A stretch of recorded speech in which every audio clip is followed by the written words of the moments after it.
أشهد أن لا إله إلا الله وحده لا شريك له وأشهد أن محمدا عبده ورسوله أما بعد فأعوذ بالله من الشيطان الرجيم بسم الله الرحمن الرحیم۔ آج کا جو درس ہے یہ دراصل لجنہ مائلہ کے نصاب کا حصہ ہے۔ انہوں نے خاکسار کو فرمایا کہ میں ان کے سامنے قرآن کریم کی 2 سورتوں کا تعارف آسان الفاظ میں پیش کروں۔ تو اب سب سے پہلے سورہ المائدہ کا تعارف جو ہے وہ پیش کرتا ہوں۔ اس کے لیے یہ بات ذہن میں رکھیں کہ یہ تعارف حضرت خلیفۃ المسیح رابع رحمہ اللہ نے پیش فرمایا ہے، جو حضور کے ترجمہ قرآن میں شائع شدہ ہے۔ اسی کو لے کر اس کی کچھ تحریرات سامنے رکھی ہیں اور اس کو کوشش کروں گا کہ آسان الفاظ میں بیان کر دوں، تاکہ ہماری جو وہ بچیاں جن کو اردو پڑھنا نہیں آتی ان کے لیے بھی آسانی ہو جائے اور جلد اور آسان طریقے سے ان کو سمجھ بھی آ جائے۔ یہ صورت جو سورہ المائدہ ہے، یہ صورت مدنی دور کے آخری حصے میں نازل ہوئی ہے۔ جب یہ کہا جائے کہ مدنی دور کے آخری حصے میں تو مراد یہ ہے کہ جب حضور صلی اللہ علیہ وسلم مکے سے ہجرت کر کے مدینہ تشریف لے گئے تو قرآن کریم مسلسل نازل ہوتا رہا ہے۔ کچھ حصہ مکے میں نازل ہوا جب حضور نے دعویٰ فرمایا، اور کچھ حصہ بعد میں ہجرت مدینہ کے بعد بھی نازل ہوتا رہا۔ تو یہ جو صورت ہے یہ مدنی دور میں نازل ہوئی ہے۔ بسم اللہ سمیت اس کی 121 آیات ہیں۔ اس صورت میں حضرت عیسیٰ علیہ السلام کے جو بہت سارے معجزات مسلمانوں میں معروف ہیں قرآن کریم کے حوالے سے، ان کی حقیقت صورت کے آغاز میں بیان کی گئی ہے کہ وہ معجزے تھے کیا۔ تفاسیر میں جو یہ بیان کیا گیا ہے کہ ان پر آسمان سے ایک خوان نازل ہوا تھا، ایک مائدہ، ایک کھانا نازل ہوا تھا۔ تو اس کی حقیقت سے بھی یہ کہہ کر یہاں پردہ اٹھایا گیا ہے کہ دراصل یہ ایک پیشگوئی ہے جو آئندہ زمانے میں ہونے والی ہے، جو حضرت عیسیٰ علیہ السلام کی دعا کے نتیجے میں پوری ہونے والی تھی، کہ حضرت عیسیٰ علیہ السلام نے اپنی قوم عیسائی قوم کے لیے بے انتہا رزق کی دعا کی، اور اللہ تعالیٰ نے اس رزق کا وعدہ بھی کر لیا۔ لیکن ساتھ ہی اللہ تعالیٰ نے یہ فرمایا کہ اگر میرے اس رزق کے عطا کر دینے کے بعد بھی تمہاری قوم نے یا اس عیسائی قوم نے اللہ تعالیٰ کی نعمت کی ناشکری کی تو فرمایا کہ پھر سزا بھی ایسی دوں گا کہ اس جیسی سزا پہلے اس سے کسی کو نہ دی گئی ہو۔ اس صورت میں عہد توڑنے کے نتیجے میں جو خرابیاں یہود و نصارہ میں پیدا ہوتی رہی ہیں، ان کے پیش نظر اس صورت کے آغاز میں ہی امت محمدیہ مسلمہ کو بھی متنبہ کیا گیا ہے، وارن کیا گیا ہے کہ یہ حرکت نہ کرنا، عہد جو کرو، ایگریمنٹ جو کر لو اللہ تعالیٰ سے، انبیاء سے، اس کو پورا کیا کرو، ورنہ اس کے نتیجے میں یہ مشکلات ہیں یا یہ عذاب ہیں جن کا تمہیں سامنا کرنا پڑے گا۔ اس سے پہلے سورہ البقرہ میں مختلف کھانوں کی حلت اور حرمت کا ذکر کیا گیا تھا کہ یہ کھانا حلال ہے، یہ حرام ہے، یہ حلال ہے، یہ حرام ہے۔ جیسے خون حرام ہے، سور حرام ہے، مردار حرام ہے، چوٹ لگ کے مرا ہوا حرام ہے، یہ سب حرام چیزیں ہیں۔ اور باقی پاکیزہ چیزوں کا یا حلال چیزوں کا ذکر بھی اللہ تعالیٰ نے کیا ہے سورہ البقرہ میں۔ حلال اور حرام کا ذکر کلیئرلی وہاں پہ موجود ہے۔ مگر یہاں ایک نئی بات یہ فرمائی جو اسلام کو ہر دوسرے مذہب سے ممتاز کرتی ہے، الگ کرتی ہے، نمایاں کرتی ہے، وہ یہ ہے کہ رزق محض حلال ہی نہیں ہونا چاہیے۔ یہ نہیں کہ صرف حلال ہو، بلکہ طیب بھی ہونا چاہیے، پاکیزہ ہونا چاہیے۔ اب حلال میں اور طیب میں فرق کیا ہے؟ حلال وہ ہے کہ جو جائز ہے، کھایا جا سکتا ہے، جو اللہ تعالیٰ نے چیزیں جائز قرار دی ہیں کہ یہ کھائی جائیں، وہ کھائی جا سکتی ہیں، وہ حلال ہیں۔ مثال کے طور پہ بکرے کا گوشت جو ہے وہ حلال ہے، بالکل جائز ہے، کھا سکتے ہیں ہم۔ لیکن اگر وہی بکرے کا گوشت آپ نے پکا کے رکھا اور آپ نے کچھ حصہ اس میں سے کھا لیا تازہ بتازہ، مگر کچھ حصہ جو بچ گیا آپ نے اس کو رکھ دیا ایسی جگہ پہ جہاں گرمی ہے یا باقاعدہ فریج یا فریزر کی طرح کی کیفیت اس کی نہیں ہے، اور ہوا یا موسم وہاں کا درست نہیں ہے، گرم ہے، تو وہ ڈھکے ہوئے برتن میں کچھ دیر 1 2 3 گھنٹوں کے بعد بدبو دینا شروع ہو جائے گا، خراب ہو جائے گا وہ۔ تو اس کو اگر آپ شام کو یا 4 گھنٹے یا 5 گھنٹے کے بعد دوبارہ کھانے کی کوشش کریں تو اس میں وہ حلال ہونے کے باوجود گندگی پیدا ہو چکی ہوئی ہے۔ وہ اس طرح حلال تو ٹھیک ہے، وہ گوشت ہے اور بکرے کا ہے، یہ نہیں کہہ سکتے کہ یہ خنزیر ہے تو وہ بکرا ہی، لیکن اب وہ طیب نہیں رہا، اب وہ بوسیدہ بدبودار خراب کھانا ہو گیا ہے۔ تو اس کو استعمال کرنے کے لیے اس صورت میں خاص طور پہ وضاحت کی گئی ہے کہ امت مسلمہ کو خاص طور پہ یہ نصیحت کی گئی کہ وہ طیب رزق کھائیں، پاکیزہ رزق کھائیں، صرف حلال تک ہی محدود، پاکیزہ اور صحت افزا نہ ہو، اس سے پرہیز کرنا چاہیے۔ پھر اگلا پوائنٹ اس میں یہ ہے کہ اس صورت میں ایک معاہدے کا، ایک میثاق کا ذکر کیا گیا ہے کہ کس طرح یہودیوں نے جب وہ معاہدہ، وہ ایگریمنٹ، وہ میثاق توڑا تھا تو آپس میں بغض و عناد کا شکار ہو گئے تھے۔ یہ بڑی اہم بات ہے کہ جب ایگریمنٹ کیے ہوں اور وہ توڑ دیے جائیں، پورے نہ کیے جائیں، تو پھر آپس میں پھوٹ پڑ جاتی ہے، ایک دوسرے کے ساتھ بغض اور عناد پیدا ہو جاتا ہے، اور 72 فرقوں میں وہ بٹ گئے تھے۔ اس پر اللہ تعالیٰ نے حضرت عیسیٰ علیہ السلام کو مبعوث فرمایا، جنہوں نے ایک 73ویں ناجی فرقے کی پھر بنیاد ڈالی۔ لیکن پیشگوئی کے رنگ میں اس بات کا بھی ذکر ہے کہ آپ کی قوم نصیحت سے فائدہ نہیں اٹھائے گی اور گروہ در گروہ بڑھتی ہی چلی جائے گی، اور خود ان کے درمیان بھی حسد اور بغض اور خود غرضی کے نتیجے میں بڑی بڑی عالمی جنگیں ہوں گی، جن میں خود عیسائی قوموں کے خلاف ہی نبردآزما ہوں گی۔ یہ اگلا پوائنٹ اس میں یہ ہے کہ یہ صورت ہر قسم کے مظالم کے خلاف آواز بلند کرتی ہے۔ اسی تعلق میں یہ بیان بھی فرمایا گیا ہے کہ جبر سے کسی کا دین بدلنے کی ہرگز اجازت نہیں ہے۔ اللہ تعالیٰ قرآن کریم میں سورہ البقرہ میں فرماتا ہے کہ لا اکراہ فی الدین، دین میں کوئی جبر نہیں ہے۔ اگر انتہائی جبر کے نتیجے میں بعض لوگ مرتد بھی ہو جائیں، یہ بھی بڑی اہم بات ہے، یہ بڑے غور سے سننے والی بات ہے۔ اگر انتہائی جبر کے نتیجے میں بعض لوگ مرتد بھی ہو جائیں تو اللہ تعالیٰ ان کے بدلے عظیم الشان قومیں عطا فرمائے گا، جو تعداد میں ان مرتدین سے بہت زیادہ ہوں گی اور مومنوں سے بہت محبت کرنے والے اور کفار سے بہت سخت ہوں گے۔ اگلا پوائنٹ اس صورت میں حضور نے یہ بیان فرمایا کہ اس صورت میں قرآنی تعلیم کے عدل و انصاف کا ایسا ذکر ملتا ہے جو دنیا کی کسی اور کتاب میں موجود نہیں ہے، اور یہ فرمایا گیا ہے کہ حضرت صلی اللہ علیہ وسلم پر ایمان لانے کے علاوہ بھی دیگر مذاہب کے پیروکار جو اپنی مذہبی تعلیمات پر عمل کرنے میں سچے ہوں، نیک عمل کرنے والے ہوں، اور آخرت یعنی اپنے اعمال کی جواب دہی کے عقیدے پر مضبوطی سے قائم ہوں، اللہ تعالیٰ ان کو ان کے نیک اعمال کی بہترین جزا عطا فرمائے گا۔ یہ بڑی اہم بات ہے۔ بعض لوگ یہ سمجھ لیتے ہیں کہ مومن اب صرف اور صرف اسلام میں موجود ہیں۔ اللہ تعالیٰ نے بڑے واضح طور پہ قرآن کریم میں فرما دیا ہے کہ نصارہ اور یہود میں بھی مومنین موجود ہیں۔ ہاں، مختلف جگہوں پہ سورہ آل عمران میں اللہ تعالیٰ نے فرمایا کہ وہ بہت زیادہ نہیں ہیں تھوڑے مومنین ان میں سے، لیکن اکثر ان میں سے فاسق ہیں، مگر مومن ہیں۔ اس لیے کوئی قطعاً یہ عقیدہ نہ رکھے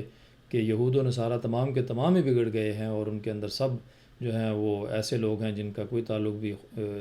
دین یا خدا کے ساتھ نہیں۔ یہ غلط تصور ہے۔ اللہ تعالیٰ قرآن کریم میں فرماتا ہے کہ ان کے عقیدے پر، جو اپنی عقیدے پر جو اصل عقیدہ ہے اس پر مضبوطی اور ان کے نیک اعمال جو ہیں اس کے نتیجے میں اللہ تعالیٰ ان کو جزا عطا فرمائے گا۔ ان کو چاہیے کہ وہ اپنے انجام کے بارے میں کوئی خوف اور حزن نہ رکھیں۔ اس صورت کے آخر پہ حضرت مسیح موعود علیہ السلام، حضرت مسیح علیہ السلام، مسیح ناصری علیہ السلام کی وفات کا ذکر جو ہے وہ صراحتاً ملتا ہے، اور یہ بڑا مشہور اور معروف ایک رکوع ہے سورہ المائدہ کا آخری رکوع، جو ہمارے لٹریچر میں بہت زیادہ کثرت سے استعمال ہوتا ہے جماعت احمدیہ میں، جس میں واضح طور پر حضرت مسیح علیہ السلام نے اپنی وفات کا یوں ذکر کیا ہے۔ یعنی اس رکوع میں ایک ڈائلاگ ہے اللہ تعالیٰ اور حضرت عیسیٰ علیہ السلام کے درمیان جو قیامت والے دن ہوگا، ابھی ہوا نہیں، قیامت والے دن ہوگا، اللہ تعالیٰ پوچھے گا کہ اے عیسیٰ، کیا تو جب دنیا میں تھا تو کیا لوگوں کو یہ تعلیم دیتا رہا تھا کہ مجھے اور میری ماں کو بھی اللہ تعالیٰ کے ساتھ خدا بنا لو؟ یعنی 3 خدا ہو گئے، میں، میری ماں اور ایک خدا، یعنی ٹرینٹی کی تعلیم دیتا رہا تھا۔ اب یہ سوال اللہ تعالیٰ حضرت عیسیٰ علیہ السلام سے کر رہا ہے، جب کہ اللہ تعالیٰ الوے تانڈے ہے، اللہ تعالیٰ سب کچھ جانتا ہے، اللہ کے علم میں ہے سب کچھ، اس کے باوجود وہ سوال کرتا ہے۔ یہ ایک خاص نقطہ ہے جو آپ اپنے ذہن میں رکھیں کہ قیامت والے دن اللہ تعالیٰ ہر ایک سے مختلف باتوں کے بارے میں سوال کرے گا، اس کے باوجود کہ وہ سب کچھ جانتا ہے کہ کیا ہوا ہے، پھر بھی وہ پوچھے گا اور وہ جان جواب دے گی جسے پوچھا جا رہا ہوگا۔ تو حضرت مسیح علیہ السلام سے پوچھا جائے گا کہ کیا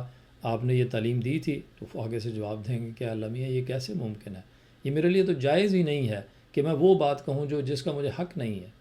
تو نے مجھے ایک خدا کی تعلیم دینے کے لیے مبعوث کیا تھا، بھیجا تھا دنیا میں ایک ہی خدا کی تعلیم دنیا میں دیتا رہا ہوں۔ ہاں، جب تک میں ان میں موجود رہا تھا، میرے سب صحابہ، میرے ارد گرد کے ماننے والے سب توحید پرست تھے، کسی نے کوئی ایسی بات کبھی سوچی نہیں کہ 3 خداؤں کو کہا مانا جائے۔ جب تو نے مجھے وفات دے دی تو پھر مجھے نہیں پتا کہ میرے بعد میرے ماننے والوں نے اس عقیدے کے ساتھ کیا سلوک کیا ہے۔ تو ساتھ ہی چونکہ وہ نبی ہیں، اس لیے اپنے رب کے حضور التجا بھی کرتے ہیں کہ اے اللہ، یہ تیرے ہی بندے ہیں، سمجھ آ گئی ہے کہ یقیناً میرے بعد بگڑ گئے تھے، اب خبر مل گئی ہے۔ یعنی قیامت والے دن اس ڈائلاگ کے درمیان، اس آپس میں گفتگو کے دوران حضرت عیسیٰ علیہ السلام کو سمجھ آ جائے گی کہ میرے ماننے والے میرے بعد بگڑ گئے تھے۔ تو بگڑنے کی خبر پا کے ایک نبی ہونے کی حیثیت سے اپنی امت کے لیے دعا کر رہے ہیں، سفارش کر رہے ہیں کہ اے اللہ میاں، ٹھیک ہے، اگر انہوں نے غلطی کی ہے، بگڑ گئے تھے، راہ سے ہٹ گئے تھے، تو تیرے ہی بندے ہیں، اگر بخش دے گا تو تیرے بندے ہیں، اور اگر سزا دے گا تو بھی تو حق رکھتا ہے کیونکہ تو مالک ہے اور گناہ گار کو سزا ملنی چاہیے۔ تو اللہ تعالیٰ وہاں پہ ان کو جواب دے گا کہ آج کا دن جو ہے وہ صرف صادقوں کو، سچوں کو جو ہے وہ فائدہ دے گا۔ تو یہ سورۃ المائدہ کا مختصر تعارف ہے، میں نے جلدی آپ کے سامنے بیان کیا ہے کہ جس میں یہ چیزیں بیان کی گئیں، اور خاص طور پہ اس کے آخری رکوع میں جو حضرت مسیح علیہ السلام کی وفات کا ذکر ہے، اور تثلیث کا ذکر ہے، اور شرک کا ذکر ہے، اور اس کا رد بھی اس میں موجود ہے، یہ خاص طور پہ اس کے اندر ذکر ہے۔ اب ہم آتے ہیں سورہ ابراہیم کی طرف۔ سورہ ابراہیم کا بھی مختصراً بیان کر دیتا ہوں۔ یہ صورت مکی ہے، پہلی صورت میں نے المائدہ جو بتائی وہ مدنی دور کا آخری حصہ ہے، لیکن سورہ ابراہیم جو ہے یہ مکی دور میں، یعنی حضور صلی اللہ علیہ وسلم جس وقت مکے میں موجود تھے، ابھی ہجرت نہیں ہوئی تھی، اس وقت یہ صورت جو ہے وہ نازل ہوئی، اور بسم اللہ سمیت اس کی 53 آیات ہیں، 53، یہ چھوٹی سی صورت ہے۔ اس صورت کا آغاز حروف مقطعات سے ہو رہا ہے۔ یہ بڑی ایک اہم بات ہے جو ہمارے نوجوان بچوں کو معلوم ہونی چاہیے، چونکہ اس کی بڑی تشریح، بڑی وضاحت، بڑی تفسیر حضرت مسلم موعود رضی اللہ تعالیٰ عنہ نے بھی اپنی تفسیر کبیر میں فرمائی ہے، لیکن چونکہ انفارچونیٹلی جو بچے یہاں یورپ میں پیدا ہوئے ہیں وہ اردو تفاسیر تو پڑھتے نہیں ہیں، پڑھنی چاہیے ان کو کوشش کر کے، یا کم از کم اپنے ماں باپ سے سننی چاہیے کہ وہ سنائیں ان کو پڑھ کے، لیکن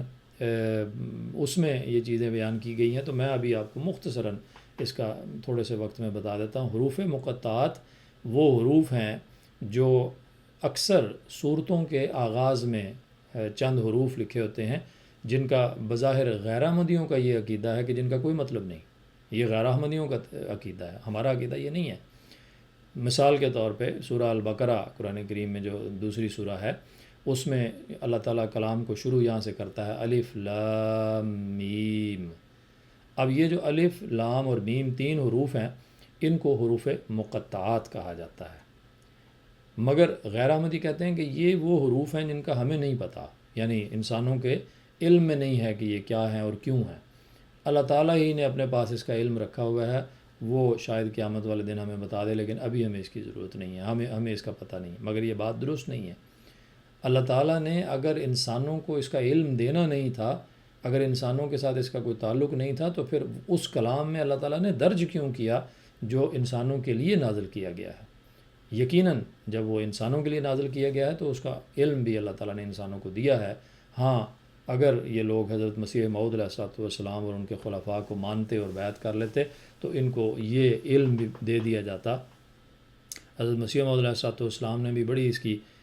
وضاحت سے تفسیر فرمائی ہے، اور حضرت مسلم موعود نے بھی، کہ یہ حروف اللہ تعالیٰ کے اللہ کی طرف سے اس سورت کے آغاز میں جو بیان کیے جاتے ہیں، دراصل اس سورت کے اگلے مضمون کو بیان کر رہے ہوتے ہیں یا وضاحت کر رہے ہوتے ہیں، اور اس میں ان صفات کا ذکر ہوتا ہے جو صفات اس صورت میں آگے آئندہ بیان ہونے والی ہے۔ مثال کے طور میں اس کو یعنی مجموعی طور پہ تمام صورتوں یا تمام حروف کے اوپر اس طرح اس ڈیفینیشن کو یا تعریف کو اپلائی نہیں کرتا،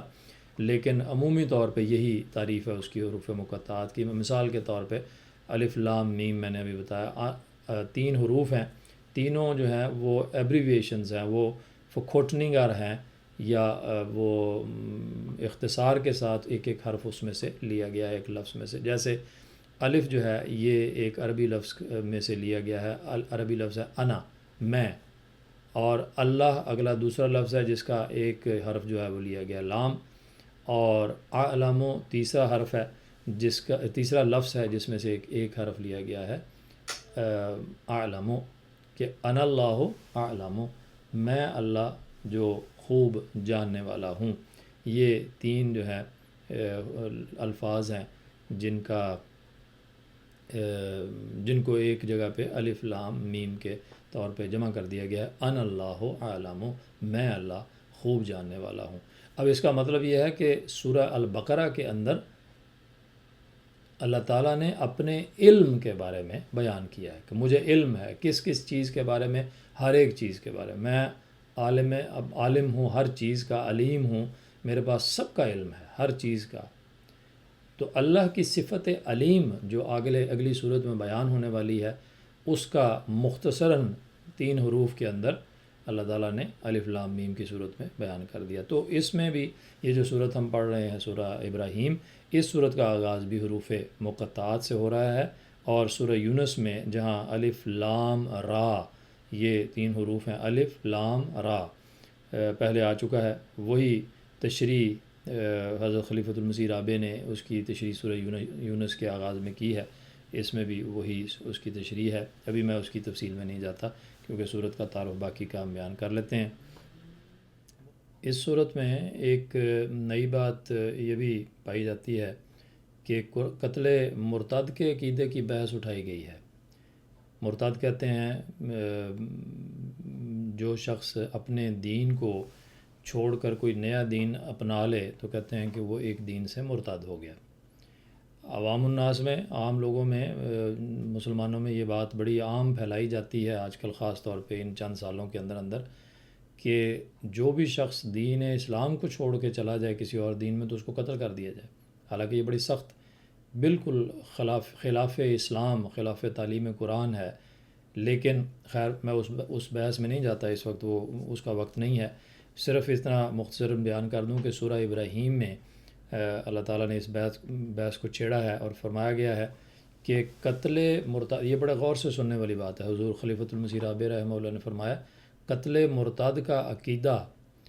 رسولوں کا انکار کرنے والوں کا اجماعی عقیدہ تھا۔ یہ دیکھو کیسی عجیب بات ہے کہ قتل مرتد کا سوال ہی وہ لوگ اٹھاتے ہیں، عقیدہ بیان ہی وہ لوگ کرتے ہیں جو رسولوں کا انکار کرنے والے ہیں، جو اس چیز کے لیے اپنے اندر یہ تکلیف محسوس کرتا ہے کہ لوگ نئے آنے والی تعلیم کو مان رہے ہیں، نئے آنے والے رسول کو مان رہے ہیں، وہ ایسا عقیدہ گھڑتا ہے اور پھر جبراً لوگوں کے اوپر ٹھونسنے کی کوشش کرتا ہے کہ جو بھی پرانے میرے عقیدے کو چھوڑ کے ادھر گیا تو میں اس کو قتل کر دوں گا یا اس کو قتل کر دینا چاہیے۔ اس لیے حضور نے فرمایا ہے کہ قتل مرتد کا عقیدہ رسولوں کا انکار کرنے والوں کا اجماعی عقیدہ تھا۔ چنانچہ انہوں نے ہر رسول کو اپنے زوم میں مرتد سمجھتے ہوئے اس کے عواقب سے آگاہ کیا کہ ہم مرتد کو ضرور سزا دیا کرتے ہیں، جو اپنی زمین سے دیس نکالا ہے۔ یہ وہ کہتے تھے کہ جو مرتد ہو گیا اس کو ملک بدر کر دیں، دیس نکالا کر دیں، جب تک واپسی ہماری ملت میں نہ ہو نہ لوٹ کر آئے۔ چنانچہ اللہ تعالیٰ نے رسولوں پر وحی فرمائی کہ تمہاری ہلاکت کا دعویٰ کرنے والے خود ہی ہلاک کر دیے جائیں گے، یہاں تک کہ جن زمینوں کے وہ مالک بنے بیٹھے ہیں ان کے بعد تم ان کے وارث بنا دیے جاؤ گے۔ اس صورت میں لفظ جو کلمہ ہے وہ بھی ایک بیان کیا گیا، اس کی ایک عظیم الشان تشریف پیش فرمائی گئی ہے، اور اسی طرح شجرہ ایک لفظ استعمال کیا گیا، اس کے معنی بھی خوب کھول دیے گئے ہیں۔ شجرہ طیبہ کی مثال پاک انسانوں یعنی انبیاء کی طرح کی ہے، جن کی جڑیں بظاہر زمین میں پیوست ہوتی ہیں، لیکن وہ اپنی روحانی غذا آسمان سے حاصل کرتے ہیں، اور ہر حال میں ان کو یہ غذا عطا کی جاتی ہے، خواہ موسم بہار ہو یا موسم خزاں ہو۔ اور شجرہ خبیثہ سے مراد انبیاء کے مخالفین ہیں، جو اس طرح زمین سے اکھاڑ پھینک دیے جائیں گے جیسے وہ پودے جو تیز ہواؤں کے نتیجے میں زمین سے اکھڑ جاتے ہیں اور ہوائیں انہیں اسی حالت میں ایک جگہ سے دوسری جگہ منتقل کرتی رہتی ہیں۔ بس انبیاء کے مخالفین کا بھی یہی حال ہوگا، وہ بار بار اپنے موقف تبدیل کریں گے اور بالآخر خاک میں ملا دیے جائیں گے۔ اس کے بعد سورہ ابراہیم میں حضرت ابراہیم علیہ السلام کی وہ دعا بھی درج ہے جو خانہ کعبہ سے متعلق ہے، اور اللہ تعالیٰ سے اس میں یہ بھی التجا کی گئی ہے کہ خانہ کعبہ کے پاس رہنے والے جو ارد گرد مشعر الحرام کے ارد گرد رہنے والے ہیں، پاس رہنے والوں کو دور دراز سے ہر قسم کے پھل عطا کیے جائیں۔ یہ حضور نے، حضرت ابراہیم نے اور اسماعیل نے دعا کی اللہ تعالیٰ کے حضور۔ یہ واقعہ اسی طرح رونما ہوا، انہیں جسمانی پھل بھی عطا کیے گئے اور روحانی پھل بھی، اور اس کا مختصر ذکر جو ہے وہ سورہ قریش میں فرمایا گیا ہے۔ روحانی پھلوں میں سے سب سے بڑا پھل رسول اللہ صلی اللہ علیہ وسلم کی صورت میں ظاہر ہوا، یعنی آپ وہ کلمہ طیبہ بن کر ابھرے جو بنی نوع انسان کو آسمانی پھل عطا کرتا تھا۔ اس صورت کے اختتام پر، آخر پر فرمایا گیا ہے کہ کفار اسلام کے خلاف یا رسولوں کے خلاف جس قدر مکر بھی کرنا چاہیں، یہاں تک کہ ان کے مکر کے ذریعے پہاڑ جڑوں سے اکھیڑ پھینکے جائیں، تب بھی وہ اللہ کے رسولوں کو ناکام نہیں کر سکتے۔ یہ ایک بڑی زبردست زندہ دلیل ہے اللہ تعالیٰ کے موجود ہونے کی بھی۔ اللہ تعالیٰ خود قرآن کریم میں فرماتا ہے کہ کتب اللہ لأغلبن انا ورسلی، یہ میں نے فیصلہ کر چھوڑا، لکھ چھوڑا ہے کہ میں اور میرے رسول ہی آخرکار غالب آئیں گے۔ چاہے وہ ایک رسول ایک انسان کی کیفیت میں کھڑا ہوتا ہے تنہا، لیکن نتیجتاً اللہ تعالیٰ اس کو کامیاب کرتا ہے اور اس کا نام ہی زندہ رہتا ہے، اور اس کا پیغام اور اس کی تعلیم ہی زندہ رہتی ہے۔ یہاں پہاڑوں کی مثال اس لیے دی گئی ہے کہ آن حضرت صلی اللہ علیہ وسلم کو بھی عظیم الشان، عظیم ترین پہاڑ سے مشابہت رکھنے والے ایک رسول کی صورت میں پیش فرمایا گیا ہے۔ بس اس صورت کا اختتام ان الفاظ پر ہوتا ہے کہ رسول اللہ صلی اللہ علیہ وسلم کے انکار کرنے والوں کی زمین اور ان کے آسمان تبدیل کر دیے جائیں گے اور نئے زمین و آسمان بنائے جائیں گے، جس کے نتیجے میں وہ غالب خدا کے حضور گروہ در گروہ نکل کھڑے ہوں گے۔ اللہم صلی علی محمد وعلی آل محمد وبارک وسلم انک حمید مجید۔